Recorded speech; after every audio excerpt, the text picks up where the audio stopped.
Cremos na criação perfeita do universo e tudo quanto nele há por Deus em 6 dias literais, ininterruptos e consecutivos, sem que fizesse uso de nenhum material pré-existente de uma forma súbita, pelo poder da palavra. Que Adão foi o ser criado de uma forma especial à imagem e semelhança de Deus, do qual todos os homens descendem, e que a este foi dado o domínio sobre toda a terra e a ordem para se multiplicar e encher a terra.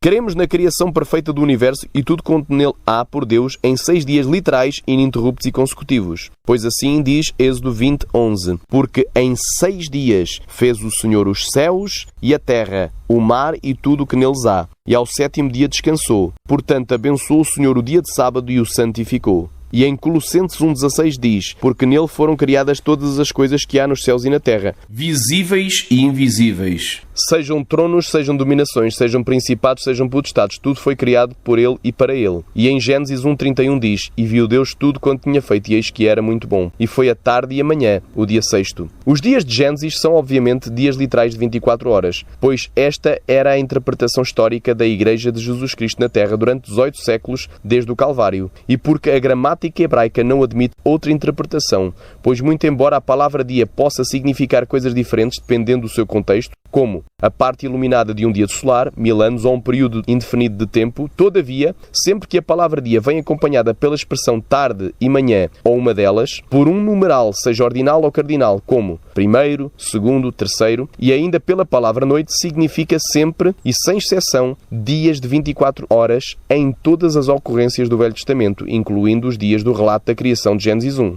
No século XIX surgiam várias teorias extrabíblicas para tentar harmonizar as Sagradas Escrituras com a pseudociência da teoria da evolução, que nega o propósito da criação pelo Criador, e a outra pseudociência chamada uniformitarismo geológico, que nega que as rochas e os fósseis da Terra sejam resultado direto de uma grande catástrofe, o dilúvio bíblico universal, atribuindo à sua formação longos períodos de tempo, os tais milhões de anos, negando desta forma a idade jovem da Terra e desprezando as genealogias cronológicas de Gênesis 5 e Gênesis 11. Propuseram que os dias de Gênesis seriam alegóricos e não literais, ou seja, dias de longos períodos de tempo, ou eras geológicas de milhões de anos, ou ainda dias longos, porém indefinidos. Mas tudo isso caiu por terra por ser claramente antibíblico e anticientífico. Paralelamente a isso, surgiu ainda no ano de 1814 a teoria do intervalo da Terra, feita por um teólogo e filósofo escocês por nome Thomas Chalmers, que tinha aderido à maçonaria 14 anos antes e que procurava colocar os supostos milhões de anos de vida para a Terra, propostos por alguns geólogos do século XVII, no intervalo imaginário criado entre Gênesis 1:1 e Gênesis 1:2, mas mais uma vez fracassou, pois não existe nenhum intervalo de tempo entre esses dois versículos, mas uma clara ligação entre eles, como a própria conjunção "e" demonstra no início do segundo verso, pois Gênesis 1:1 fala da criação da Terra e Gênesis 1:2 fornece detalhes acerca da Terra quando foi criada, e não de como esta se tornou após o juízo de Deus sobre a Terra no extra-bíblico dilúvio universal de Lucifer. E este segundo verso também não inicia outra sequência temporal, mas é como se fosse aberto um parênteses em Gênesis 1:1.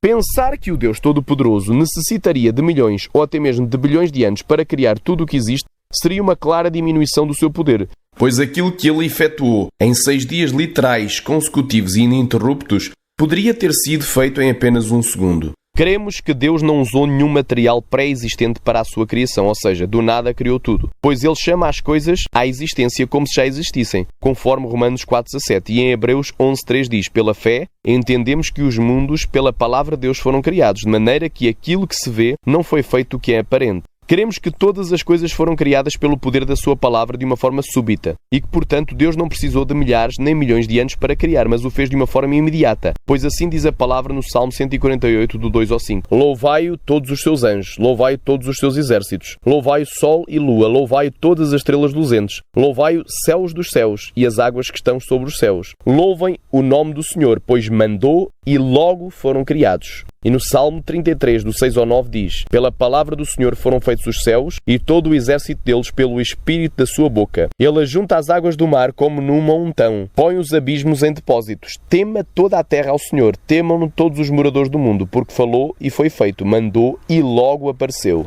E em Gênesis 1:3 diz: E disse Deus, haja luz e houve luz. Aqui vemos pelas expressões haja e houve que deu-se obviamente um rápido cumprimento da ordem divina, padrão esse que se repete ainda por mais 8 vezes ao longo de Gênesis capítulo 1. Cremos que Adão foi o ser criado de uma forma especial à imagem e semelhança de Deus, do qual todos os homens descendem, e que a este foi dado o domínio sobre toda a terra e a ordem para se multiplicar e encher a terra. Pois em Atos 17:26 diz: E de um só sangue fez toda a geração dos homens, para habitar sobre toda a face da terra, determinando os tempos já dantes ordenados e os limites da sua habitação. E em Gênesis 1, do 26 ao 28 diz: E disse Deus, façamos o homem à nossa imagem, conforme a nossa semelhança, e domine sobre os peixes do mar, e sobre as aves dos céus, e sobre o gado, e sobre toda a terra, e sobre todo o réptil que se move sobre a terra. E criou Deus o homem à sua imagem, à imagem Deus o criou, homem e mulher os criou. E Deus os abençoou e Deus lhes disse: Frutificai e multiplicai-vos, enchei a terra e sujeitai-a, dominai sobre os peixes do mar e sobre as aves dos céus, e sobre todo o animal que se move sobre a terra. E no Salmo 8, do 4 ao 6 diz: Que é o homem mortal para que te lembres dele, e o filho do homem para que o visites. Pois pouco menor o fizeste do que os anjos, e de glória e honra o coroastes. Fazes com que ele tenha domínio sobre as obras das tuas mãos. Tudo puseste debaixo dos seus pés.